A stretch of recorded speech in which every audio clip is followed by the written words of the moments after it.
சோனம் வாக்சுக்கின் உடல்நிலை மிக மிக மோசமான நிலை அடைந்து கொண்டு வருது. இதுக்கு மேலே 2 நாள் அவங்க உண்ணாவிரத்தை மேற்கொண்டா கூட அவர் உயிருக்கு ஆபத்துன்றது ஒரு பொதுநல வழக்காக ஒருத்தர் வந்து உயர்நீதிமன்றத்தில் முறையிட்டிருக்காரு.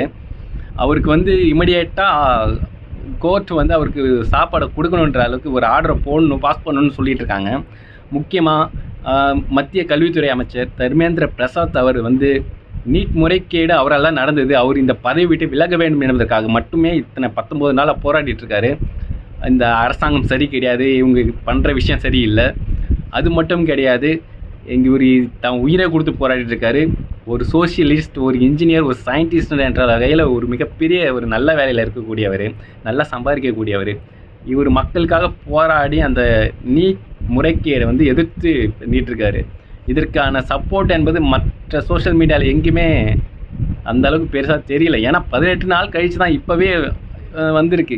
அவர் உடல்நிலை மிக மோசமாயிடுச்சு. அதுக்கப்புறம் இந்த நியூஸ் எல்லா இடத்துலையும் பரவிட்டு இருக்குது. ஏன்னா அவர் எந்த ஒரு சோஷியல் மீடியாவும் சரி, எந்த ஒரு மீடியாவும் சரி ஃபோக்கஸ் பண்ணல. அவர் சொல்லக்கூடிய விஷயத்தை எந்த ஒரு கவர்மெண்ட்டும் செவி சாய்க்கல. முக்கியமாக இதுக்கான ஒரு நல்ல தீர்ப்பு என்பது வேணும். அவர் போராட்டம் சீக்கிரம் வெற்றி பெறணும். அவர் உடல்நிலைக்கு எதுவும் ஆகக்கூடாதுன்னு வேண்டிப்போம். Thank you so much.